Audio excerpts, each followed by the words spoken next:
ഇന്ത്യയും പാകിസ്ഥാനും തങ്ങളുടെ നാവികസേനയെ സജീവമായി നവീകരിക്കുന്നത് സമുദ്രശേഷി വർദ്ധിപ്പിക്കുന്നതിനും പ്രാദേശിക സുരക്ഷാ വെല്ലുവിളികൾ നേരിടുന്നതിനും വേണ്ടിയാണ്. ഇന്ത്യൻ മഹാസമുദ്ര മേഖല ആഗോള വ്യാപാരത്തിനും തന്ത്രപരമായ താൽപ്പര്യങ്ങൾക്കും ഒരു നിർണായക വേദിയായി മാറുന്നതോടെ ഇരു രാജ്യങ്ങളും തങ്ങളുടെ സമുദ്ര അതിർത്തികൾ സുരക്ഷിതമാക്കുന്നതിനും അവരുടെ ഭൗമരാഷ്ട്രീയ സ്വാധീനം വർദ്ധിപ്പിക്കുന്നതിനുമായി വിപുലമായ യുദ്ധക്കപ്പലുകൾ, അന്തർവാഹിനികൾ, സമുദ്ര നിരീക്ഷണ സംവിധാനങ്ങൾ എന്നിവയിൽ വൻതോതിൽ നിക്ഷേപം നടത്തുന്നു. ഇന്ത്യയുടെ നാവിക നവീകരണം ഒരു ബ്ലൂ വാട്ടർ നാവികസേനയാകാനും ഇന്തോ പസഫിക്കിലുടനീളം വൻ ശക്തിയാകാനുമുള്ള അതിന്റെ അഭിലാഷവുമായി ഒത്തുപോകുമ്പോൾ പാകിസ്ഥാന്റെ ശ്രദ്ധ ഇന്ത്യയുടെ ആധിപത്യത്തെ ചെറുക്കുന്നതിനും ചൈന പാകിസ്ഥാൻ സാമ്പത്തിക ഇടനാഴി പോലെയുള്ള സാമ്പത്തിക ജീവിതരേഖകൾ സുരക്ഷിതമാക്കുന്നതിലും തുടരുന്നു. ദക്ഷിണേഷ്യയിലെ ശക്തിയുടെ സന്തുലിതാവസ്ഥ രൂപപ്പെടുത്തുന്നതിൽ നാവിക ശക്തിയുടെ വർദ്ധിച്ചുവരുന്ന പ്രാധാന്യത്തിന് ഈ കടൽ ശത്രുത അടിവരയിടുന്നു. ആദ്യമായി നമുക്ക് ഇന്ത്യയുടെ നാവിക വിപുലീകരണങ്ങളെ പറ്റി ഒന്ന് വിശദമായി നോക്കാൻ ശ്രമിക്കാം. നിലവിൽ 1 ലക്ഷം കോടിയിലധികം രൂപ ചെലവിൽ ഇന്ത്യൻ നാവികസേനയ്ക്ക് 50 യുദ്ധക്കപ്പലുകൾ നിർമ്മാണത്തിലുണ്ട്.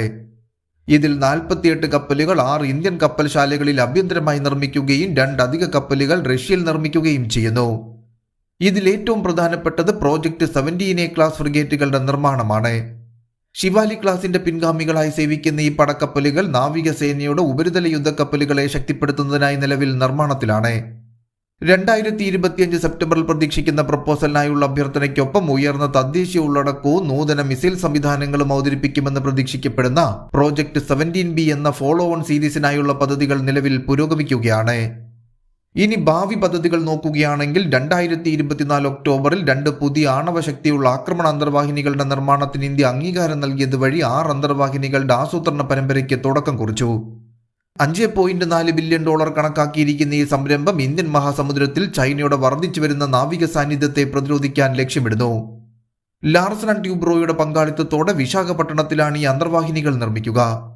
80% തദ്ദേശീയ ഉള്ളടക്കം ഉപയോഗിച്ച് നിർമ്മിക്കുന്ന ഈ അന്തർവാഹിനികളിൽ മൾട്ടി ബീം എക്കോ സൗണ്ടറുകൾ, സൈഡ് സ്കാൻ സോണാറുകൾ, ഓട്ടോമാറ്റിക് അണ്ടർ വാട്ടർ വെഹിക്കിളുകൾ, റിമോട്ട്ലി ഓപ്പറേറ്റഡ് വെഹിക്കിളുകൾ തുടങ്ങിയ നൂതന ഹൈഡ്രോഗ്രാഫിക് സംവിധാനങ്ങൾ ഉൾക്കൊള്ളുന്നു. ഇതുവഴി ആഴക്കടൽ പ്രവർത്തനങ്ങളിൽ ആസൂത്രണം ചെയ്യാനും അപകടകരമായ സർവേ കഴിവുകൾ വികസിപ്പിക്കാനും നിയന്ത്രിത മേഖലകളും അവശിഷ്ടങ്ങളും തിരിച്ചറിയുന്നതിനും പാരിസ്ഥിതിക പഠനങ്ങൾക്കുമായി വേഗമേറിയതും സുരക്ഷിതവുമായ ഡേറ്റാ ശേഖരണം സുഗമമാക്കുന്നു. ഇന്ത്യൻ മഹാസമുദ്ര മേഖലയുടെ സുരക്ഷയ്ക്കും പരിസ്ഥിതി ആരോഗ്യത്തിനും ഈ അന്തർവാഹിനികൾ ഗണ്യമായ സംഭാവന നൽകുകയും പ്രാദേശിക സഹകരണം, ശാസ്ത്ര പരിവേഷണം, സമാധാന ദൗത്യം എന്നിവയിൽ ഇന്ത്യയുടെ നേതൃത്വം ശക്തിപ്പെടുത്തുകയും ചെയ്യും. സൗഹൃദപരമായ വിദേശ രാജ്യങ്ങളുമായി പങ്കിട്ട സമുദ്ര ഡേറ്റ പ്രോത്സാഹിപ്പിക്കുന്നതിലൂടെ ഈ അന്തർവാഹിനികൾ ഇന്ത്യയുടെ സാഗർ സംരംഭത്തെയും ശക്തിപ്പെടുത്തുന്നു. ഇതിനു പുറമെ ഇന്നലെ, അതായത് 2025 ജനുവരി 15 ഒരു ചരിത്ര സംഭവം അരങ്ങേറിയിരുന്നു. ഇന്ത്യയുടെ സമുദ്ര ചരിത്രത്തിലെ ഒരു സുപ്രധാന നിമിഷത്തിൽ, അതായത് ഇന്ത്യൻ നാവികസേന 3 വിപുലമായ യുദ്ധ പ്ലാറ്റ്ഫോമുകൾ കമ്മീഷൻ ചെയ്തു. പ്രോജക്ട് 17A സ്റ്റെൽത്ത് ഫ്രിഗേറ്റ് ക്ലാസിന്റെ പ്രധാന കപ്പലായ INS Nilgiri, project 15B stealth destroyer ക്ലാസിലെ 4ാമത്തെയും അവസാനത്തെയും കപ്പലായ INS സൂറത്ത്, സ്കോർപിയൻ ക്ലാസ് പദ്ധതിയുടെ 6ാമത്തെയും അവസാനത്തെയും അന്തർവാഹിനിയായ INS വാക്ഷീർ എന്നിവ 2025 ജനുവരി 15 മുംബൈയിലെ നേവൽ ഡോക്യാർഡിൽ നരേന്ദ്രമോദി ഇന്ത്യൻ നാവികസേനയിലേക്ക് കമ്മീഷൻ ചെയ്തു. മുംബൈയിലെ മസഗോൺ ഡോക്ക് ഷിപ്പ് ബിൽഡേഴ്സ് ലിമിറ്റഡിൽ 3 പ്ലാറ്റ്ഫോമുകളും രൂപകൽപ്പന ചെയ്ത് നിർമ്മിച്ചുകൊണ്ട് തദ്ദേശീയ പ്രതിരോധ നിർമ്മാണത്തിൽ ഇന്ത്യയുടെ വർദ്ധിച്ചു വരുന്ന കഴിവിന് അഭൂതപൂർവമായ സംഭവം അടിവരയിടുന്നു.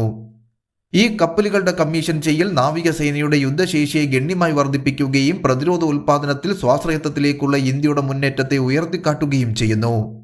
INS നീൽഗിരി, INS സൂറത്ത് എന്നിവ ഇന്ത്യൻ നാവികസേനയുടെ വാർഷിപ്പ് ഡിസൈൻ ബ്യൂറോ രൂപകൽപ്പന ചെയ്തതാണ് എന്നത് കൂടാതെ തദ്ദേശീയമായോ ആഗോള നേതാക്കളുമായുള്ള സഹകരണത്തിലൂടെ വികസിപ്പിച്ച നൂതന സെൻസറുകളും ആയുധ സംവിധാനങ്ങളും ഇവയിൽ സജ്ജീകരിച്ചിരിക്കുന്നു.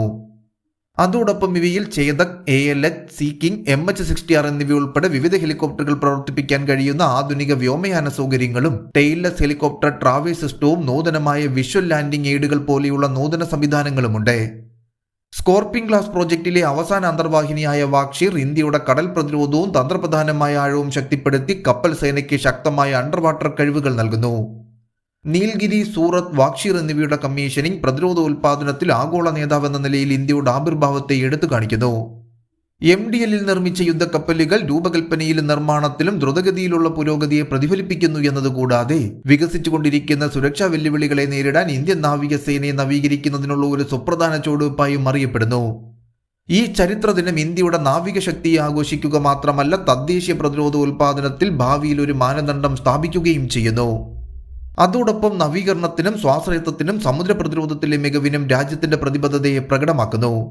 അടുത്തതായി നമുക്ക് പാകിസ്ഥാന്റെ നാവികസേനയുടെ വികസനത്തെ പറ്റി ഒന്ന് നോക്കാൻ ശ്രമിക്കാം. പാകിസ്ഥാൻ നാവികസേന അതിന്റെ സമുദ്ര പ്രതിരോധ ശേഷി വർദ്ധിപ്പിച്ചുകൊണ്ട് PNS ബാബർ, PNS ഹുനൈൻ എന്നിവയുൾപ്പെടെയുള്ള വിപുലമായ യുദ്ധക്കപ്പലുകൾ അടുത്തിടെ ഉൾപ്പെടുത്തിയിട്ടുണ്ട്.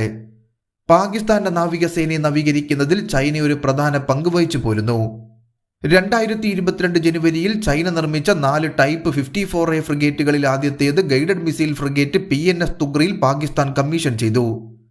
ഈ ഫ്രിഗേറ്റുകളിൽ ആധുനിക സെൻസറുകളും ഉപരിതലത്തിൽ നിന്നും വായുവിലേക്കുമുള്ള കപ്പൽവേദ മിസൈലുകൾ ഉൾപ്പെടെയുള്ള ആയുധങ്ങൾ സജ്ജീകരിച്ചിരിക്കുന്നു. Karachi shipyard and engineering works 8000 ton വരെയുള്ള കപ്പലുകളെ പിന്തുണയ്ക്കുന്നതിനുള്ള കഴിവുകൾ നിലവിൽ വർദ്ധിപ്പിച്ചിട്ടുണ്ട്. ഇത് ഫ്രിഗേറ്റുകളോ ഡിസ്ട്രോയറുകളോ പോലെയുള്ള വലിയ കപ്പലുകൾ ഉൾപ്പെടുന്ന ഭാവി പദ്ധതികളെ സൂചിപ്പിക്കുന്നു. 2022 2023 ലോഞ്ച് ചെയ്ത ആദ്യത്തെ 2 കപ്പലുകളായ PNS ബദർ, PNS താരിഖ് എന്നിവയ്ക്കൊപ്പം പാകിസ്ഥാൻ നാവികസേനയ്ക്കായി KSCW ഇതിനോടകം തന്നെ 4 ബാബർ ക്ലാസ് കോർവെറ്റുകൾ നിർമ്മിച്ചിരിക്കുന്നു. അടുത്തിടെ ഇന്ത്യയും പാകിസ്ഥാനും ചേർന്ന് നാവിക കപ്പലുകൾ കമ്മീഷൻ ചെയ്യുന്നത് 2 രാജ്യങ്ങൾക്കും കാര്യമായ തന്ത്രപരമായ പ്രത്യാഘാതങ്ങളും വെല്ലുവിളികളും വഹിക്കുന്നു.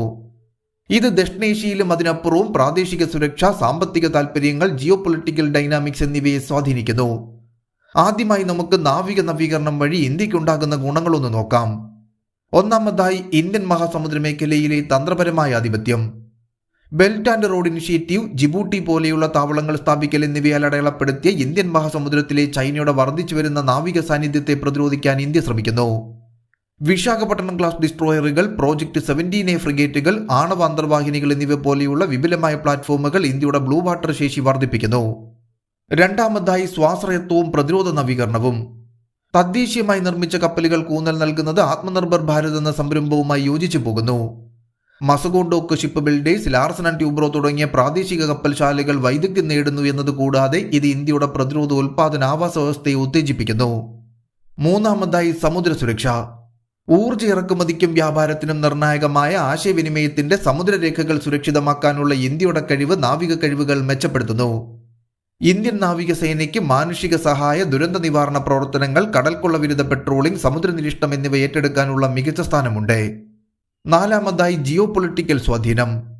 ഇന്ത്യയുടെ നാവിക വിപുലീകരണം ഇന്ത്യൻ മഹാസമുദ്രത്തിലെ നെറ്റ് സെക്യൂരിറ്റി പ്രൊവൈഡർ എന്ന നിലയിലുള്ള ഇന്ത്യൻ നാവികസേനയുടെ പങ്ക് ശക്തിപ്പെടുത്തുന്നു. ക്വാഡുമായി അടുത്ത ബന്ധം വളർത്തിയെടുക്കുന്ന മലബാർ എക്സസൈസ് പോലെയുള്ള വ്യായാമങ്ങളിലൂടെ ഇത് പങ്കാളിത്തം ശക്തിപ്പെടുത്തുന്നു. അടുത്തതായി നാവിക നവീകരണം വഴി പാകിസ്ഥാൻ ഉണ്ടാകുന്ന ഗുണങ്ങളൊന്ന് നോക്കാൻ ശ്രമിക്കാം. ഒന്നാമതായി ഇന്ത്യക്കെതിരായ തന്ത്രപരമായ ബാലൻസ്. ചൈനയുടെ പിന്തുണയോടെ പാകിസ്ഥാന്റെ നാവിക നവീകരണം ഇന്ത്യയുടെ വലിയ കപ്പലുകളെ സമനിലയാക്കാനും അറബിക്കടലിൽ അതിന്റെ താൽപ്പര്യങ്ങൾ സംരക്ഷിക്കാനും ലക്ഷ്യമിടുന്നു. ടൈപ്പ് 54A ഫ്രിഗേറ്റുകൾ പോലെയുള്ള നൂതന പ്ലാറ്റ്ഫോമുകളുടെ ഇൻഡക്ഷൻ അതിന്റെ നാവിക പോരാട്ടശേഷി വർദ്ധിപ്പിക്കുന്നു. രണ്ടാമതായി ചൈന പാകിസ്ഥാൻ സഹകരണം. ചൈനയുമായുള്ള സഹകരണം ചൈന പാകിസ്ഥാൻ സാമ്പത്തിക ഇടനാഴിയെ ശക്തിപ്പെടുത്തുകയും ഗ്വാദർ തുറമുഖത്തെ ചൈനയുടെ നാവിക തന്ത്രത്തിലെ ഒരു നിർണായക നോഡായി സുരക്ഷിതമാക്കുകയും ചെയ്യുന്നു. ചൈനീസ് നിർമ്മിത കപ്പലുകൾ പാകിസ്ഥാൻ ആധുനിക നാവിക സാങ്കേതിക വിദ്യകളിലേക്ക് പ്രവേശനം നൽകുകയും 2 നാവികസേനകൾ തമ്മിലുള്ള പരസ്പര പ്രവർത്തനക്ഷമത വർദ്ധിപ്പിക്കുകയും ചെയ്യുന്നു. മൂന്നാമതായി സാമ്പത്തിക താൽപ്പര്യങ്ങൾ. ശക്തമായൊരു നാവികസേന പാകിസ്ഥാന്റെ എക്സ്ക്ലൂസീവ് ഇക്കണോമിക് സോണിനെ സംരക്ഷിക്കാൻ സഹായിക്കുന്നു. മത്സ്യബന്ധനവും കടൽ തീര ഊർജ്ജ പരിവേഷണവും ഉൾപ്പെടെയുള്ള സമ്പദ് വ്യവസ്ഥയുടെ അഭിലാഷങ്ങൾക്കും ഇത് അടിവരയിടുന്നു. നാലാമതായി പ്രാദേശിക സ്വാധീനം. പാകിസ്ഥാന്റെ വർദ്ധിച്ചുവരുന്ന നാവിക സാന്നിധ്യം മിഡിൽ ഈസ്റ്റേൺ, ആഫ്രിക്കൻ മാരിടൈം തിയേറ്ററുകളിൽ കൂടുതൽ ഉറച്ച പങ്ക് വഹിക്കാൻ അനുവദിച്ചേക്കാമെന്ന് കരുതപ്പെടുന്നു. പാകിസ്ഥാൻ നാവികസേനയുടെ ഭാവി പദ്ധതികളും തന്ത്രപ്രധാനമായ കപ്പൽ നിർമ്മാണ ശ്രമങ്ങളും അതിന്റെ നാവിക താൽപ്പര്യങ്ങൾ സംരക്ഷിച്ചുകൊണ്ട് ആധുനികവൽക്കരണത്തിനും പ്രാദേശിക ഭീഷണികൾക്കുമെതിരെ വിശ്വസനീയമായ പ്രതിരോധം സ്ഥാപിക്കുന്നതിനുള്ള പ്രതിബദ്ധത ഉയർത്തിക്കാട്ടുന്നു. എന്നിരുന്നാലും സാമ്പത്തിക പരിമിതികളും വിദേശ സാങ്കേതിക വിദ്യ ആശ്രയിക്കുന്നതും കാര്യമായ തടസ്സമായി തുടർന്നു പോരുന്നു. നാവികസേനയുടെ പരിവർത്തനം മെച്ചപ്പെടുത്തുന്നതിനും ഇന്ത്യൻ മഹാസമുദ്ര മേഖലയിൽ പാകിസ്ഥാന്റെ പങ്ക് വർദ്ധിപ്പിക്കുന്നതിനും തദ്ദേശീയ കഴിവുകൾ ശക്തിപ്പെടുത്തുന്നതും അന്താരാഷ്ട്ര പങ്കാളിത്തം വളർത്തിയെടുക്കുന്നതും നിർണായകമാണ്. അതേസമയം മറുവശത്ത് മേക്ക് ഇൻ ഇന്ത്യ സംരംഭത്തിന് കീഴിൽ സ്വദേശിവൽക്കരണത്തിലും സ്വാശ്രയത്വത്തിലും ശ്രദ്ധ കേന്ദ്രീകരിച്ച് ഇന്ത്യൻ നാവികസേന അതിന്റെ കഴിവുകൾ ക്രമാനുഗതമായി മുന്നോട്ട് കൊണ്ടുപോകുന്നു. INS വിക്രാന്ത്, അത്യാധുനിക ഡിസ്ട്രോയറുകൾ, സ്റ്റെൽത്ത് ഫ്രിഗേറ്റുകൾ, ആണവോർജ്ജത്തിൽ പ്രവർത്തിക്കുന്ന അന്തർവാഹിനികൾ തുടങ്ങിയവയുടെ ഇൻഡക്ഷൻ വഴി ഇന്തോ പസഫിക്കിലുടനീളം പവർ പ്രൊജക്ട് ചെയ്യാനും ആശയവിനിമയത്തിന്റെ സുപ്രധാന കടൽപാതകളുടെ സുരക്ഷ ഉറപ്പാക്കാനും ഇന്ത്യ ലക്ഷ്യമിടുന്നു. എന്നിരുന്നാലും ബജറ്റ് പരിമിതികൾ, തദ്ദേശീയ പദ്ധതികളിലെ കാലതാമസം, സാങ്കേതിക നവീകരണത്തിന്റെ ആവശ്യകത തുടങ്ങിയ വെല്ലുവിളികൾ നിലനിൽക്കുന്നു. ഇന്ത്യയും പാകിസ്ഥാനും പുതിയ നാവിക കപ്പലുകൾ കമ്മീഷൻ ചെയ്യുന്നത് അവരുടെ തന്ത്രപരമായ മുൻഗണനകൾക്കും പ്രാദേശിക അഭിലാഷങ്ങൾക്കും അടിവരയിടുന്നു. ഈ മുന്നേറ്റങ്ങൾ അവരുടെ നാവികശേഷി വർദ്ധിപ്പിക്കുമ്പോൾ സാമ്പത്തിക സുസ്ഥിരത, സാങ്കേതിക വികസനം, പ്രാദേശിക സ്ഥിരത എന്നിവയുമായി ബന്ധപ്പെട്ട വെല്ലുവിളികളും അവർ അവതരിപ്പിക്കുന്നു. ഈ പ്രശ്നങ്ങളെ ഫലപ്രദമായി അഭിസംബോധന ചെയ്യുകയും സമുദ്ര സഹകരണത്തിനുള്ള അവസരങ്ങൾ പര്യവേക്ഷണം ചെയ്യുകയും ചെയ്യുന്നത് മേഖലയിൽ സമാധാനവും സുരക്ഷയും നിലനിർത്തുന്നതിന് അത്യന്താപേക്ഷിതമാണ്. പ്രത്യേകിച്ചും ഇന്ത്യൻ മഹാസമുദ്രത്തിൽ എന്ന് ഓർമ്മിപ്പിച്ചുകൊണ്ട് നിർത്തുന്നു.